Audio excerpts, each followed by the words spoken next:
नमस्कार दोस्तों, आज हम आपको 6 जनवरी 2024 के मुख्य समाचार प्रस्तुत करेंगे। कृपया नीचे कमेंट करके बताएं कि आप किस क्षेत्र से हिमाचल न्यूज सुन रहे हैं। हिमाचल के विकास, पर्यटन और सामाजिक क्षेत्र की ताज़ा जानकारी के लिए हमारे चैनल को सब्सक्राइब करें और अपडेट के लिए हमें फॉलो करें। इन खबरों को अधिक लोगों तक पहुंचाने के लिए कृपया हमारा कंटेंट शेयर करें। नाटी की ताल पर फिर धमाल, विंटर कार्निवाल में अब वामतट की महिलाओं ने डाली महानाटी। मनाली में आयोजित राष्ट्र स्तरीय विंटर कार्निवाल के चौथे मनाली के वामतट की महिलाओं ने माल रोड में कुल्लवी नाटी डालकर संस्कृति के संरक्षण व संवर्धन का संदेश दिया। दाएं तट के 123 महिला मंडलों की 1200 से अधिक महिलाओं ने नाटी डाली। विंटर कार्निवाल का आकर्षण रहने वाली महानाटी में बाएं व दाएं तट की महिलाओं में मुकाबला हुआ। शुक्रवार को दाएं तट की महिलाओं ने प्रतिस्पर्धा में भाग लिया। इससे पहले 3 जनवरी को वामतट की महिलाओं ने महानाटी डाली थी। पहले स्थान पर रहने वाली टीम को 1 लाख रुपए इनाम मिलेगा, जबकि दूसरे स्थान वाली टीम को 50,000 से संतोष करना पड़ेगा। मनाली के माल रोड पर सुबह 11 बजे कुल्लवी परिधानों में सजकर महिलाओं ने शानदार नृत्य किया। मंच से कुल्लवी गायकों ने अपनी टीम के साथ कुल्लवी गीत गाकर सभी महिलाओं को थिरकने पर विवश किया। इस महानाटी को देखकर मनाली पहुंचे हजारों पर्यटक हिमाचली संस्कृति के दीवाने हो गए। महानाटी आयोजन समिति के सदस्य बालक राम ने कहा कि महिलाओं ने पौराणिक आभूषणों में चंद्रहार, बालू, बाजूबंद, पंजेब, 3 फूल वाले पट्टू पहनकर कुल्लवी नृत्य किया और संस्कृति के संरक्षण पर बल दिया। मनाली के एसडीएम रमन कुमार शर्मा ने बताया कि विंटर कार्निवाल को सफल बनाने के हर संभव प्रयास किए गए हैं। विधायक भुवनेश्वर गौड़ ने कहा कि मानव जाति के विकास के इतिहास में संस्कृति की भूमिका महत्वपूर्ण है। उन्होंने कहा कि संस्कृति का संरक्षण व संवर्धन जरूरी है और मनाली की महिलाओं ने खूबसूरत महानाटी डालकर महिला सशक्तिकरण सहित संस्कृति का संरक्षण व संवर्धन का संदेश दिया। फैशन शो में भी दिखी लोक संस्कृति की झलक। विंटर कार्निवाल के चौथे दिन फैशन शो ने खूब वाहवाही लूटी। जागृति कला मंच मनाली के कलाकारों सहित सूर्य संस्कृति दल बनोगी, द वॉरियर दल कुल्लू और परफेक्ट डांस क्लब जम्मू के कलाकारों ने फैशन के जलवे बिखेरे। कार्निवाल के चौथे दिन मनु रंगशाला में सांस्कृतिक कार्यक्रमों की धूम रही। अंत में टैलेंट शो प्रतियोगिता शुरू हुई। इस प्रतियोगिता में 6 टीमों ने भाग लिया। कुल्लू सांस्कृतिक कला संगम कुल्लू, लोक नाच एकेडमी फिरोजपुर, जागृति कला मंच मनाली, हरिहर नद, ब्लैक स्पाइडर और रुद्रा दी अल्टीमेट के कलाकारों ने समा बांधा। ई टैक्सी को इंटरव्यू ड्राइविंग टेस्ट आवेदन की तिथि बढ़ाने के बाद 1000 से ज्यादा ने किया अप्लाई। राजीव गांधी स्टार्टअप योजना के पहले चरण में हिमाचल के सरकारी विभागों के साथ इलेक्ट्रिक टैक्सी जोड़े की योजना में 1000 से ज्यादा आवेदन आए हैं। परिवहन विभाग ने इसकी तिथि बढ़ा दी थी। अब इन आवेदकों की स्क्रीनिंग ड्राइविंग टेस्ट और इंटरव्यू के जरिए होगी। यह प्रक्रिया श्रम एवं रोजगार विभाग को भी दी जा सकती है। इस योजना का नोडल डिपार्टमेंट श्रम एवं रोजगार विभाग ही है। परिवहन विभाग सिर्फ ई टैक्सी की औपचारिकता पूरी करवाने के लिए ही बीच में आया है। मुख्यमंत्री सुखविंदर सिंह सुक्खू ने कांग्रेस के घोषणा पत्र की गारंटी को लागू करते हुए राजीव गांधी स्टार्टअप योजना के तहत 680 करोड़ खर्च करने की घोषणा की है। इसके पहले चरण में ई टैक्सी और दूसरे चरण में सोलर पावर प्रोजेक्ट पर राज्य सरकार सब्सिडी देगी। इलेक्ट्रिक टैक्सी पर भी 50% सब्सिडी सरकार की ओर से है। 1000 आवेदकों में से अब कितने आवेदन इलेक्ट्रिक टैक्सी के लिए सरकार अप्रूव कर पाती है, यह निर्भर करेगा सरकारी विभागों द्वारा दी जाने वाली डिमांड से, क्योंकि इन इलेक्ट्रिक टैक्सियों को सरकारी विभागों के साथ अटैच किया जाएगा। अब जमा 2 पास आवेदक के साथ साथ मैट्रिक पास आवेदन के लिए भी सरकार ने नियमों को बदल दिया है। हालांकि अब भी करीब 115 सरकारी विभाग इस प्लेटफॉर्म पर आए हैं, जिन्होंने इलेक्ट्रिक टैक्सी लेने की इच्छा जताई है। राज्य सरकार चाहती है कि पेट्रोल और डीजल वाहनों के बेड़े को कम किया जाए और ज्यादा से ज्यादा विभाग इलेक्ट्रिक टैक्सी ही हायर करें। अब भी करीब 100 गाड़ियों की ही डिमांड आई है। अब सभी विभागों को दोबारा से अपने डिमांड भेजने के लिए 15 दिन का वक्त दिया गया है। परिवहन विभाग के प्रधान सचिव RD नजीम ने बताया कि सभी विभागों से नए सिरे से मांग ली जा रही है और अगली स्क्रीनिंग में भी 15 से 20 दिन का समय लग सकता है। उपराष्ट्रपति जगदीप धनखड़ आज हमीरपुर में दोसड़का पुलिस ग्राउंड और NIT हमीरपुर में होंगे कार्यक्रम। जिला हमीरपुर के लिए शनिवार 6 जनवरी का दिन यादगार बनने वाला है, क्योंकि देश के उपराष्ट्रपति जगदीप धनखड़ आज यहां पहुंच रहे हैं। उनके स्वागत से लेकर दोसड़का और NIT हमीरपुर में होने वाले उनके कार्यक्रमों की सभी तैयारियां पूरी कर ली गई हैं। कार्यक्रम के अनुसार उपराष्ट्रपति सुबह करीब 11:20 बजे NIT हेलीपैड पर उतरेंगे और उसके तुरंत बाद दोसड़का के पुलिस ग्राउंड के लिए रवाना होंगे। इस दौरान राज्यपाल शिवप्रताप शुक्ल और केंद्रीय सूचना एवं प्रसारण, युवा मामले एवं खेल मंत्री अनुराग सिंह ठाकुर के अलावा उपराष्ट्रपति के दौरे के लिए प्रदेश सरकार की ओर से मिनिस्टर इन वेटिंग के रूप में नामित किए गए कैबिनेट मंत्री राजेश धर्माणी भी उपराष्ट्रपति के साथ रहेंगे। जगदीप धनखड़ पुलिस ग्राउंड में एक से श्रेष्ठ के 500वें केंद्र के कार्यक्रम में मुख्य अतिथि के रूप में भाग लेंगे। इस दौरान वह विद्यार्थियों के साथ संवाद भी करेंगे। दोपहर बाद 2 बजे उपराष्ट्रपति राष्ट्रीय प्रौद्योगिकी संस्थान हमीरपुर के सभागार में विकसित भारत 2027 में युवाओं की भूमिका विषय पर NIT और करियर पॉइंट यूनिवर्सिटी के विद्यार्थियों के साथ संवाद करेंगे। उपराष्ट्रपति की सुरक्षा व्यवस्था को लेकर 1000 से अधिक पुलिस जवानों की तैनाती हमीरपुर में की गई है। उपराष्ट्रपति के साथ उनकी धर्मपत्नी सुदेश धनखड़ भी उनके साथ मौजूद रहेंगी। बताया जा रहा है कि उनका सुजानपुर उपमंडल की दाड़ला पंचायत में बने शिवधाम को देखने का कार्यक्रम है। पुलिस लाइन दोसड़का में कार्यक्रम के बाद वे सीधे शिवधाम देखने जाएंगी। उपराष्ट्रपति की धर्मपत्नी डॉक्टर सुदेश धनखड़ सुजानपुर के एक आंगनबाड़ी केंद्र का दौरा करेंगी। शाम को करीब 4 बजे उपराष्ट्रपति दिल्ली लौट जाएंगे।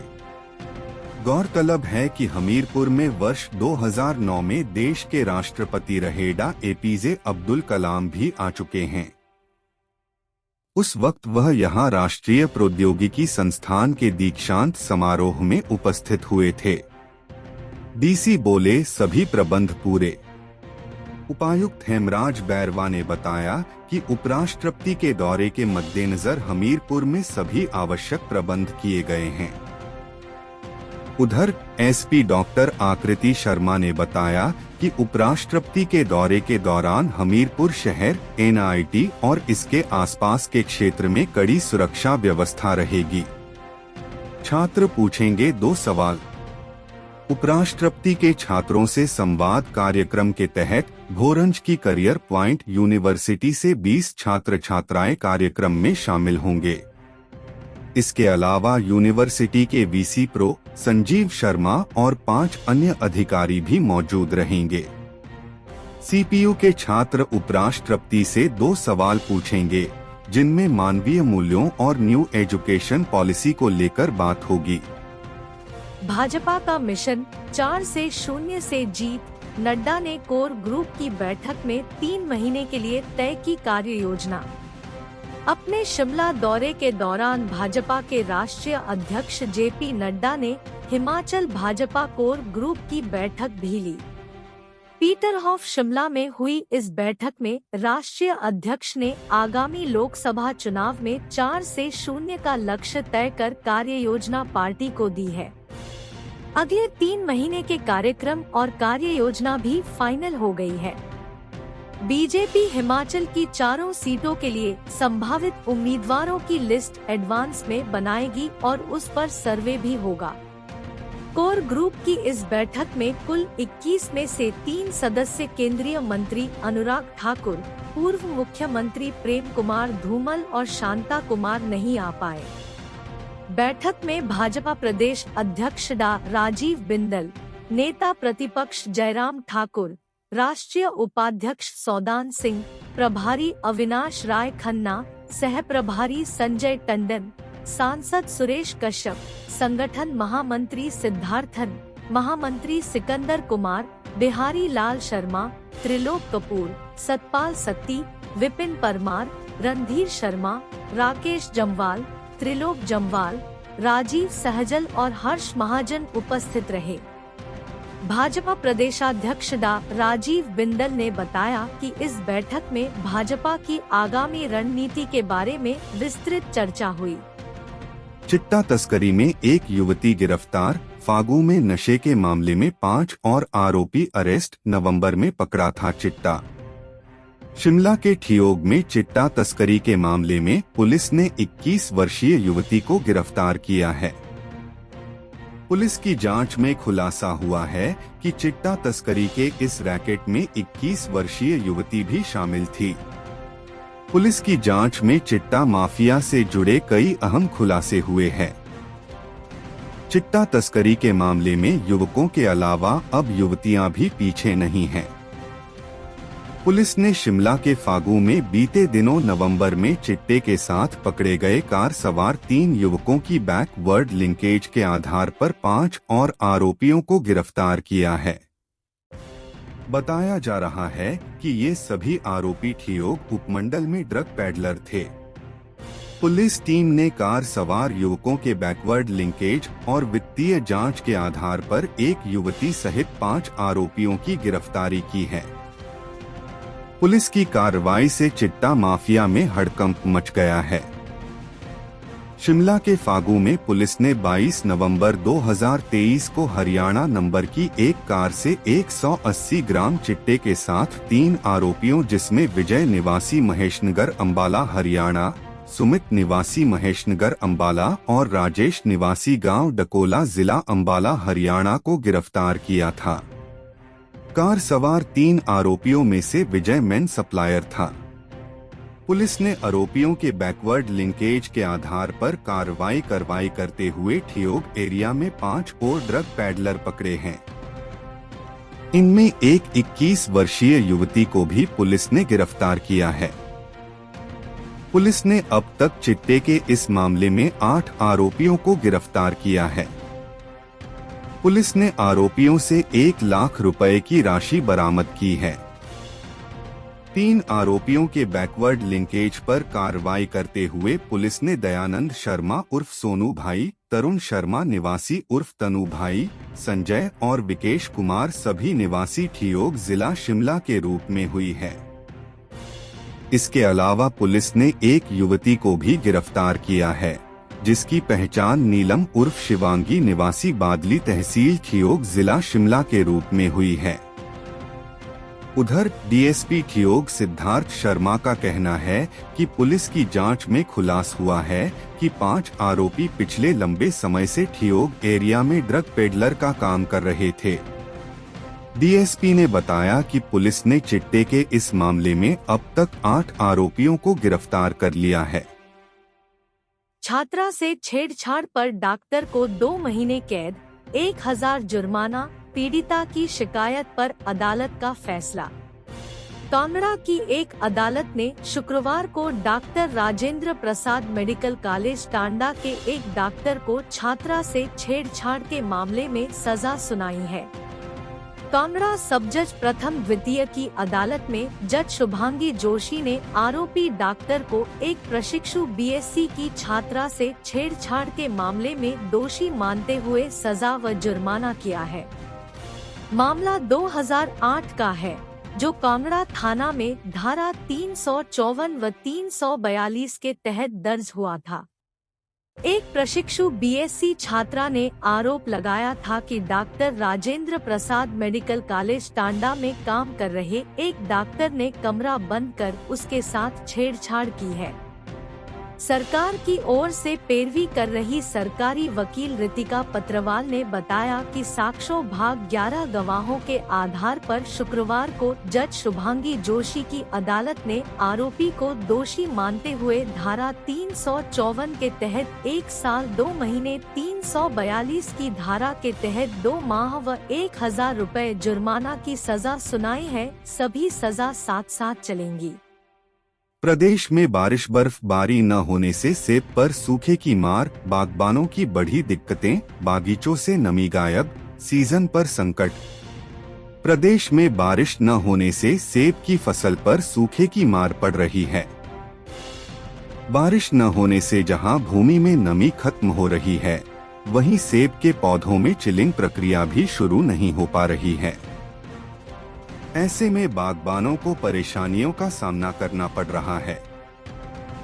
सर्दियों के दौरान बागीचों में होने वाले कार्य भी वर्षा व हिमपात न होने के कारण रुके हुए हैं। जिला में करीब 2 महीने से वर्षा नहीं हुई है। बारिश के इंतजार में बागबान आसमान की ओर टकटकी लगाकर देख रहे हैं। वर्षा व हिमपात न होने से बागबानों को डर सता रहा है कि कहीं अगले साल की फसल प्रभावित न हो। दिसंबर में बर्फबारी व बारिश से जमीन में लंबे समय तक नमी रहती है। वर्षा व हिमपात नकदी फसलों के उत्पादन के लिए फायदेमंद होता है, लेकिन इस बार नवंबर और दिसंबर में हिमपात और बारिश न होने से किसानों व बागबानों की चिंता बढ़ गई है।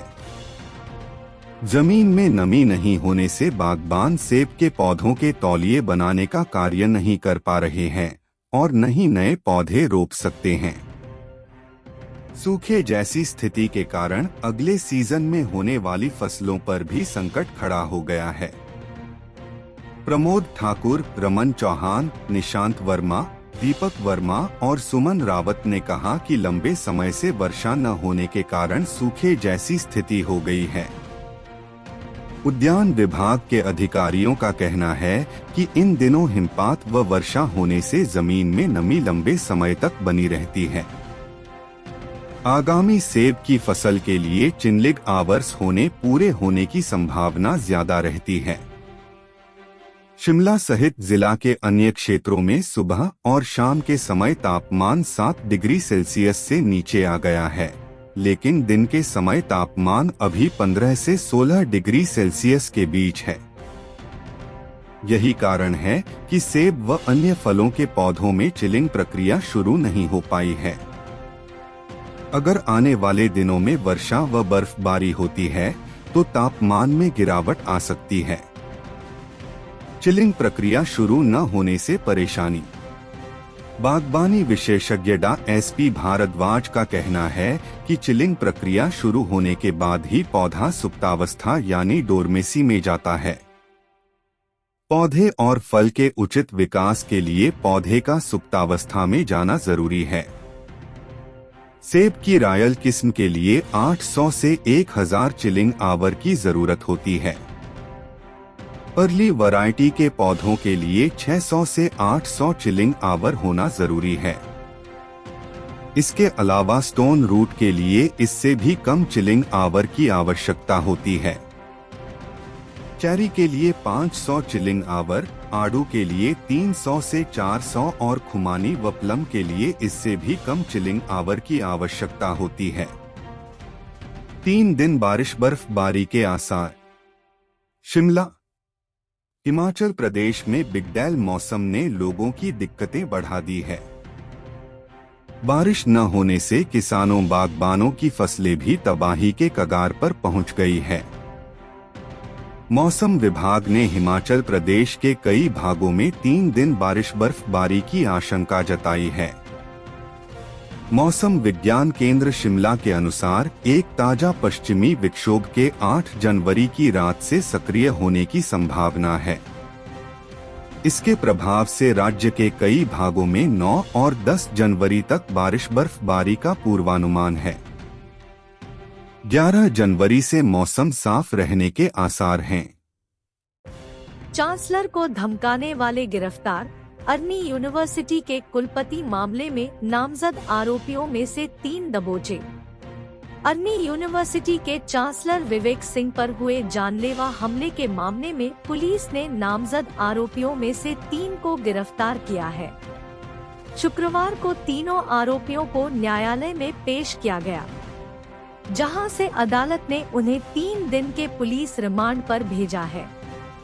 डीएसपी नूरपुर विशाल वर्मा ने बताया कि अन्य 4 आरोपियों की धरपकड़ के लिए भी पुलिस जगह जगह छापामारी कर रही है। जल्द ही शातिर पुलिस की गिरफ्त में होंगे। जानकारी के अनुसार 1 जनवरी देर रात अर्नी विवि के चांसलर पर कुछ लोगों ने जानलेवा हमला किया था, जिनके खिलाफ चांसलर ने थाना इंदौरा में प्राथमिकी दर्ज करवाई थी, लेकिन पुलिस और प्रशासन की तरफ से कोई सहयोग न मिलने के कारण उन्होंने शिमला में मुख्यमंत्री से भी मुलाकात की थी। इस दौरान उन्होंने इंदौरा के विधायक द्वारा प्रशासन से धमकियां दिलाने और उनकी मांगों को जबरदस्ती पूरा करवाने की पूरी बात सुनाई थी। दिव्य हिमाचल ने यह सारा मामला प्रमुखता से उठाया, जिस पर पुलिस ने तुरंत एक्शन लेते हुए गुरुवार देर रात 3 लोगों को गिरफ्तार किया। अर्नी यूनिवर्सिटी के चांसलर विवेक सिंह इंदौरा के एसडीएम व विधायक के खिलाफ कार्रवाई की मांग कर रहे हैं।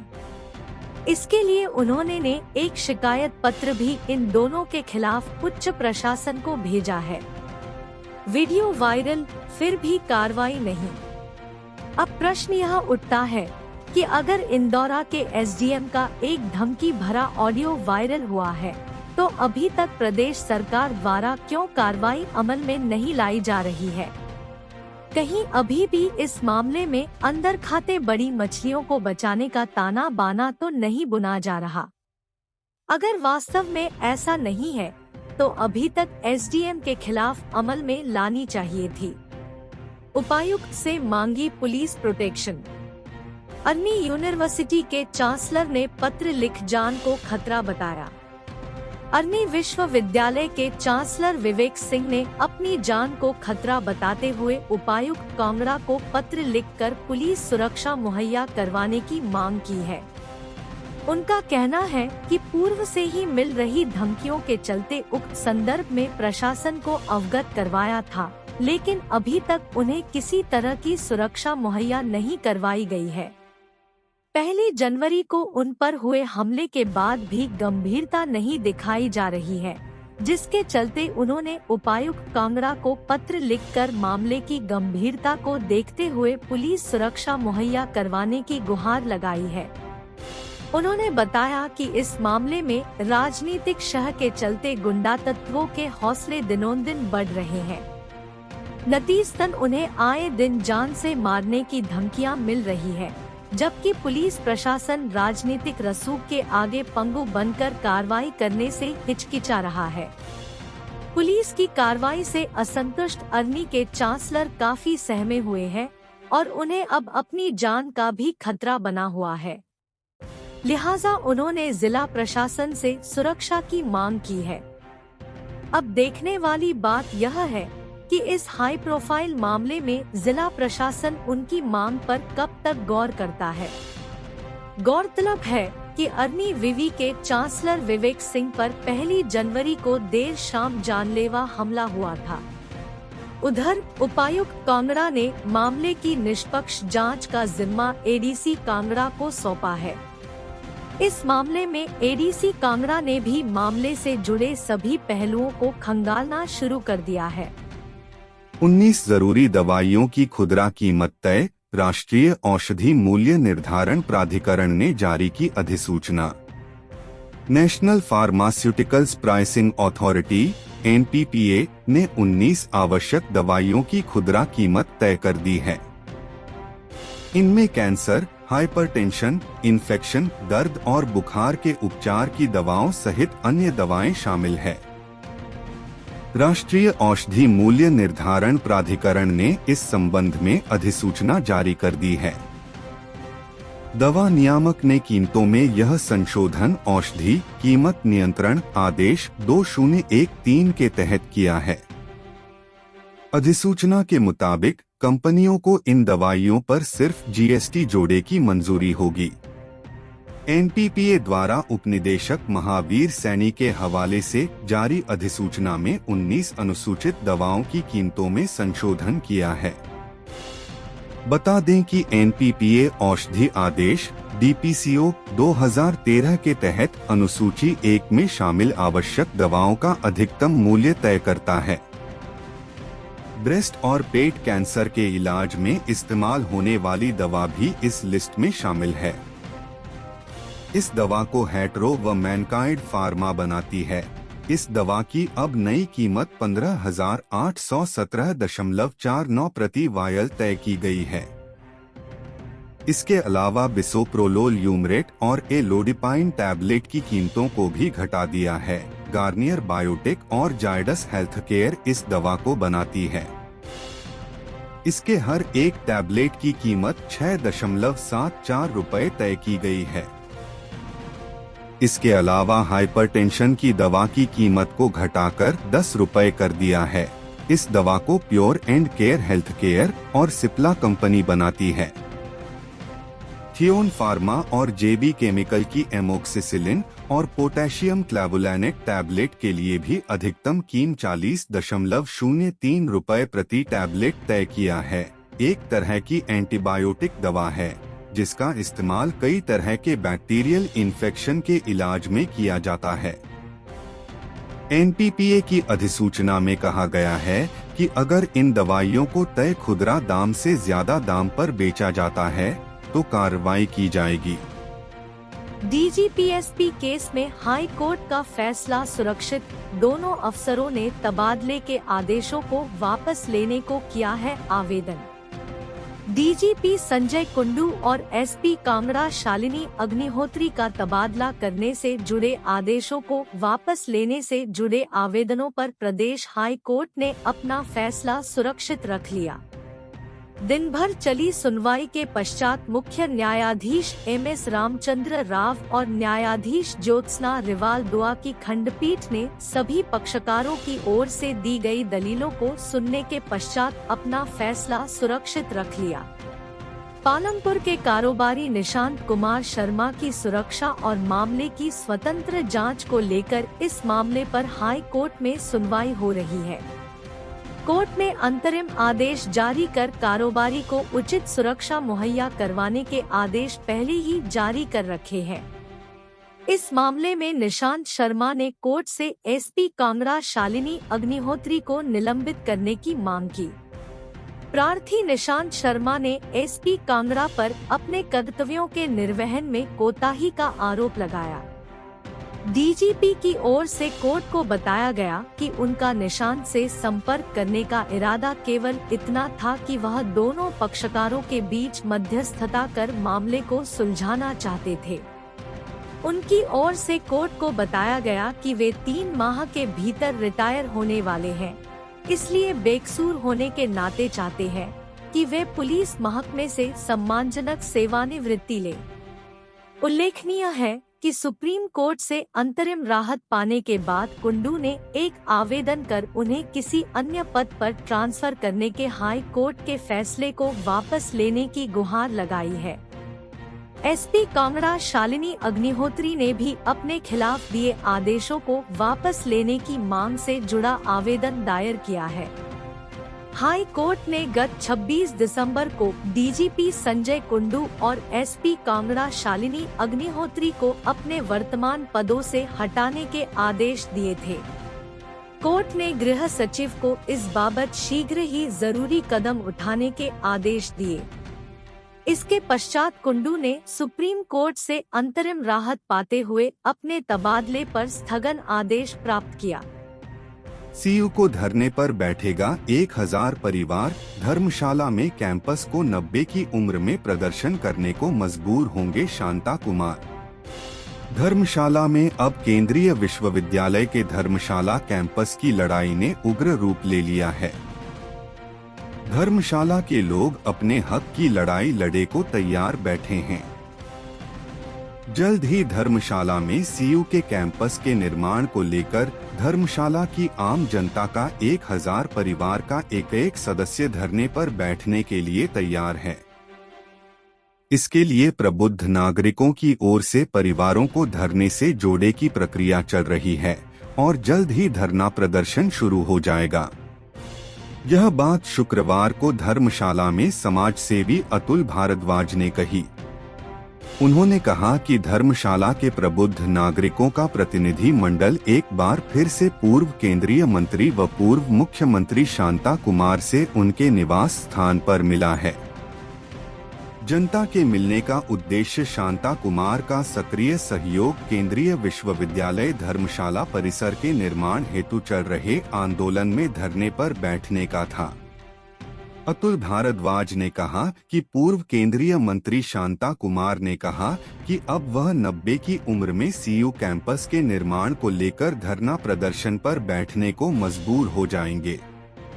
साथ ही उन्होंने यह भी आग्रह किया कि वह केंद्र सरकार से कांगड़ा चंबा लोकसभा की जनता की ओर से आग्रह करें कि केंद्र सरकार प्रदेश सरकार पर दबाव बनाए कि वह तुरंत 30 करोड़ रुपए जमा करवाए, नहीं तो केंद्र सरकार हिमाचल सरकार को वित्तीय राशि पर रोक लगाए। उन्होंने कहा कि यदि जनता को इसका फायदा नहीं होना है तो फिर इस सरकार के मायने भी नहीं रह जाते हैं। अतुल भारद्वाज ने बताया कि शांता कुमार ने कहा कि सभी आंदोलन करने वाले एकजुट होकर लड़ाई लड़े और यदि सभी एकजुट होकर लड़ाई लड़ते हैं तो वह अवश्य संघर्ष में एक दिन का समय निकालेंगे तथा साथ ही आश्वस्त किया कि वह जनता के इस संघर्ष में साथ हैं।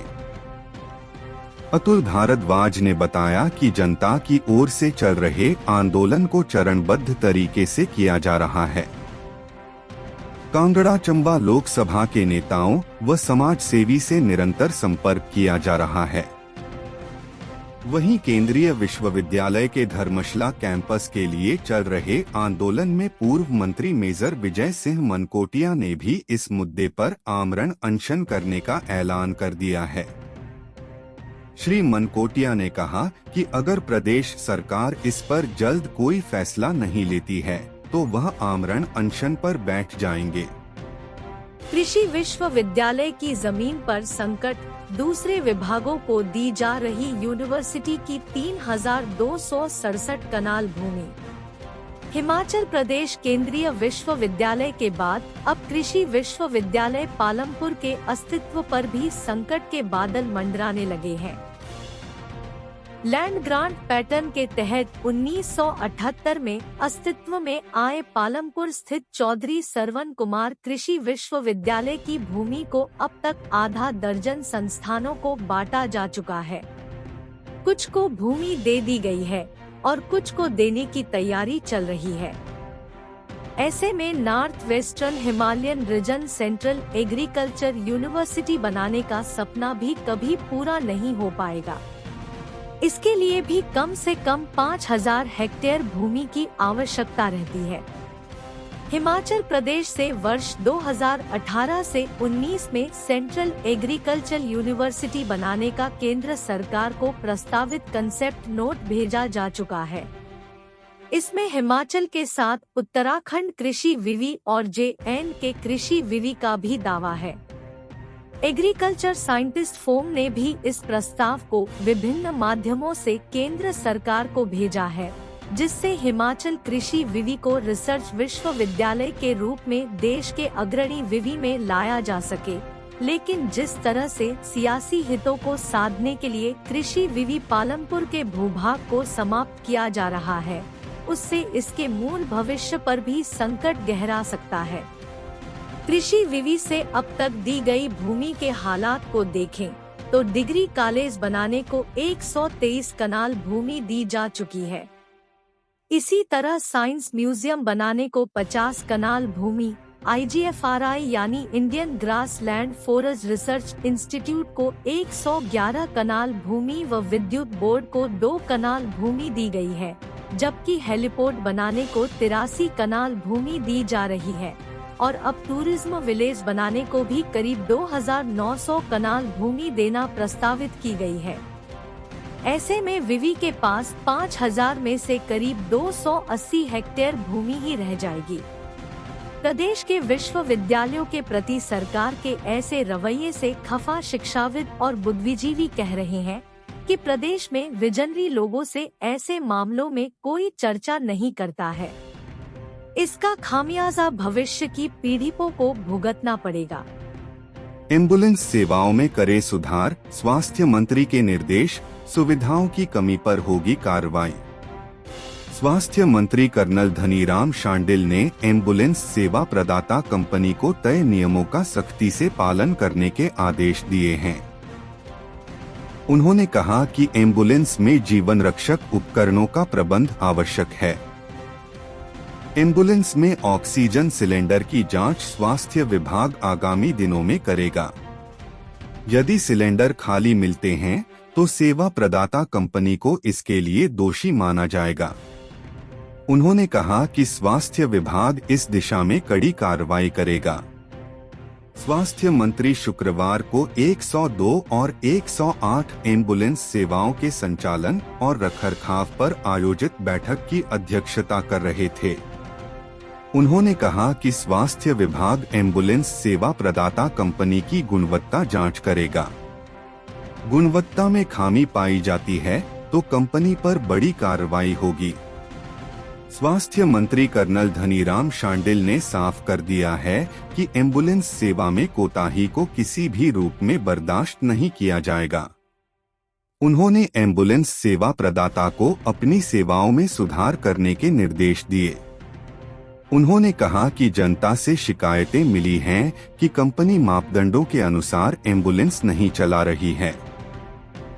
इस अवसर पर सचिव स्वास्थ्य एम सुधा देवी, राष्ट्रीय स्वास्थ्य मिशन की मिशन निदेशक प्रियंका वर्मा, निदेशक स्वास्थ्य सेवाएं डा गोपाल बेरी, उप निदेशक निदेशालय स्वास्थ्य सेवाएं अंकिता वर्मा और कंपनी के हितधारक बैठक में उपस्थित थे। रजिस्टर्ड नर्सरी से फलों के पौधे खरीदे बागबान पंजीकृत नर्सरी से ही सेब व अन्य फलों के पौधे खरीदे। रामपुर पहुंचे बागबानी मंत्री जगत सिंह नेगी ने कहा कि प्रदेश के बागबानों के लिए रूट स्टॉक व अन्य सामग्री अब हिमाचल प्रदेश में ही तैयार की जाएगी। उन्होंने बताया कि इटली की कंपनी हिमाचल प्रदेश में सेब की नर्सरी तैयार करेगी, जिससे बागबानों को विदेशी पौधों की नर्सरी प्रदेश में ही मिलेगी। इस नर्सरी में विभिन्न वैरायटी के रूट स्टॉक तैयार किए जाएंगे जो बागबानों को कम दामों पर उपलब्ध होंगे। इटली की कंपनी से बात चल रही है। बागबानी मंत्री ने कहा कि विदेशों से काफी महंगे दामों पर पौधे बागबानों को उपलब्ध होते हैं। श्री नेगी ने प्रदेश के बागबानों से आग्रह किया है कि वे सेब के पौधे पंजीकृत नर्सरी से ही खरीदें। श्री नेगी ने कहा कि उद्यान विभाग के अधिकारियों को निर्देश दिए गए हैं कि यदि बाहर से बिना पंजीकृत नर्सरी क्षेत्र में पहुंचती है तो वे उन्हें जब्त करें। सावधान! अगर आप भी फोटो एडिटर ऐप से करते हैं फोटो एडिट, तो आपके लिए है यह खबर। पढ़े फुल डिटेल। सावधान! फोटो एडिटर ऐप से फोटो एडिट करना महंगा पड़ सकता है। साइबर ठग आपके फोन से फोटो एडिटर ऐप से डेटा चोरी कर सकते हैं। इसको लेकर साइबर सेल शिमला ने भी एडवाइजरी जारी की है। इसके अलावा गूगल ने भी अपने प्ले स्टोर से 3 मैलिशियस ऐप्स को हटा दिया है। इन एंड्रॉइड ऐप में magic photo lab photo editor, blender photo editor, easy photo background editor और पिक्स फोटो मोशन एडिट 2021 शामिल है।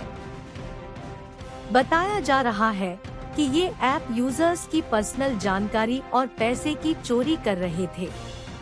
हालांकि ऐप अब प्ले स्टोर पर नहीं है, लेकिन गूगल ने यूजर्स को सलाह दी है कि वे उन्हें अपने डिवाइस से तुरंत हटा दें। एक सुरक्षा फर्म ने खुलासा किया कि तीनों ऐप यूजर्स को ट्रिक करने के लिए और उनके बैंक अकाउंट तक पहुंचने के लिए फेसबुक लॉगिन का इस्तेमाल कर रहे थे। लॉग इन विद फेसबुक एक सामान्य ऑप्शन है जो कई ऐप और वेब पोर्टल यूजर्स को प्रदान करते हैं। कई यूजर्स इस ऑप्शन के साथ आगे बढ़ा चुनते हैं ताकि उन्हें एक नया अकाउंट बनाने और समय बचाने की जरूरत न हो। सुरक्षा फर्म के अनुसार ये ऐप इस साइन इन डेटा का इस्तेमाल यूजर्स की क्रेडिट डिटेल्स और उनकी पर्सनल जानकारी तक पहुंचने के लिए कर रहे थे। अब से यूजर्स को लोकप्रिय फोटो एडिटिंग ऐप्स का इस्तेमाल करने का प्रयास करना चाहिए ताकि उनके डेटा चोरी होने की संभावना कम हो। साथ ही यूजर्स को किसी भी ऐप स्टोर से ऐप डाउनलोड करते समय भी सावधानी बरतनी चाहिए। उन्हें हमेशा ग्रामेटिकल और फैक्चुअल एरर की तलाश करनी चाहिए, क्योंकि ऐसे ऐप्स छायादार हो सकते हैं और आपके डेटा के लिए असुरक्षित हो सकते हैं। कई बार ऐप्स वैध लगते हैं, लेकिन वास्तव में नकली होते हैं। फर्जी ऐप से ऐसे रहें सुरक्षित। जो यूजर्स पहले से ही इन 3 app magic photo lab, magic lab photo, photo editor, easy photo background editor और पिक्स फोटो का इस्तेमाल करते हैं, उन्हें इसे डिवाइस से मैन्युअल रूप से अनइंस्टॉल करना होगा। इसके अलावा उन्हें सुरक्षित रहने के लिए अपने फेसबुक लॉगिन पासवर्ड भी बदलने चाहिए। ऐप्स डाउनलोड करते समय बरते सावधानी। SP cyber crime Rohit Malpani का कहना है कि मोबाइल फोन में एप्लीकेशन डाउनलोड करने के लिए केवल आधिकारिक स्टोर का ही उपयोग करें। इसके लिए साइबर सेल द्वारा एडवाइजरी भी जारी की है। उन्होंने कहा कि आजकल शातिर फर्जी ऐप्स के जरिए मोबाइल फोन से पर्सनल डेटा चोरी कर ऑनलाइन ठगी की वारदातों को अंजाम दे रहे हैं। उन्होंने बताया कि एंड्रॉइड ऐप में magic photo lab photo editor, blender photo editor, easy photo background editor और पिक्स फोटो मोशन एडिट 2021 शामिल है। एसपी रोहित मालपानी ने कहा कि सोशल मीडिया ऐप का इस्तेमाल न करने पर फोन में अकाउंट को लॉग आउट करके रखें। शाम 5:34 से रात 8:12 बजे तक लोहड़ी का मुहूर्त। रीति रिवाजों, परंपराओं को आगे ले जाने के लिए पर्व का विशेष महत्व। नववर्ष के आगमन होते ही जनवरी माह में पहला त्योहार लोहड़ी का होता है तथा इस पर्व को लेकर लोगों में काफी उत्सुकता होती है। 13 जनवरी को लोहड़ी का पर्व धूमधाम से मनाया जाएगा। ज्योतिष क्षेत्र में अंतर्राष्ट्रीय स्तर पर ख्याति हासिल कर चुके जवाली के ज्योतिषी पंडित विपन शर्मा ने बताया कि प्रदोष काल लोहड़ी का मुहूर्त शाम 5:34 से रात 8:12 बजे तक रहेगा। संक्रांति क्षण शाम 7:55 बजे रहेगी। लोहड़ी का पर्व मनाने के पीछे मान्यता है कि आने वाली पीढ़ी अपने रीति रिवाजों एवं परंपराओं को आगे ले जा सके। लोहड़ी के अवसर पर नवजात शिशु और नवविवाहित महिलाओं को आशीष भी दिया जाता है, जिससे घर में सुख शांति बने रहे। लोहड़ी पर्व के दिन लोग अलाव जलाते हैं और प्रार्थना करने और देवताओं को धन्यवाद देने के लिए पवित्र अलाव के चारों ओर सभी इकट्ठा होते हैं।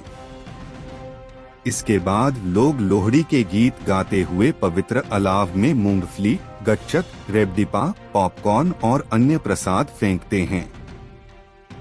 लोहड़ी उत्सव में मक्के की रोटी, सरसों दा साग, गुड़ और गच्चक जैसे उत्सव के खाद्य पदार्थों पर दावत शामिल है।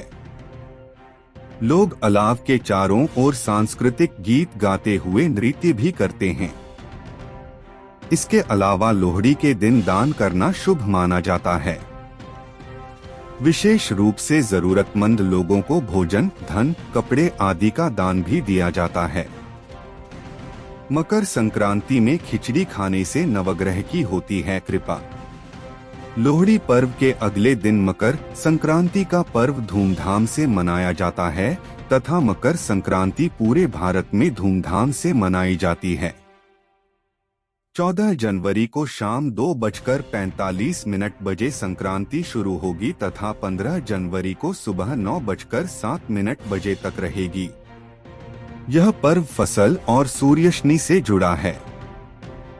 मकर संक्रांति के दिन तिल संबंधी कुछ काम करके सोए हुए भाग्य को भी जगा सकते हैं। इसे तिल संक्रांति के नाम से भी जाना जाता है। मकर संक्रांति को उत्तरायण भी कहते हैं क्योंकि इसके बाद से सूर्य उत्तर दिशा में गमन करते हैं। इस दिन तिल के अलावा गुड़, खिचड़ी खाने और दान का भी महत्व है। मान्यता है कि इन तीनों चीजों के बिना मकर संक्रांति का त्योहार अधूरा है। ज्योतिषी पंडित विपन शर्मा ने बताया कि मकर संक्रांति पर खिचड़ी के उपयोग से नवग्रह की कृपा प्राप्त होती है, साथ ही आरोग्य का वरदान मिलता है। शास्त्रों में बताया है कि खिचड़ी में मिलाए जाने वाले पदार्थ नवग्रहों से जुड़े होते हैं। खिचड़ी में चावल महत्वपूर्ण है, जो चंद्रमा और शुक्र ग्रह की शुभता पाने के लिए लाभदायक है। हम अपने राज्य के विकास में योगदान देने में गर्व महसूस करते हैं और हमें उम्मीद है कि आने वाले दिनों में हमें और भी अच्छी खबरें मिलेंगी। इन खबरों को अधिक लोगों तक पहुंचाने के लिए कृपया हमारा कंटेंट साझा करें, हमारे चैनल को सब्सक्राइब करें और अपडेट के लिए हमें फॉलो करें। इसके अलावा बेझिझक अपने विचार कमेंट्स में साझा करें। आपका सहयोग हमें और भी बेहतर काम करने में मदद करेगा। धन्यवाद।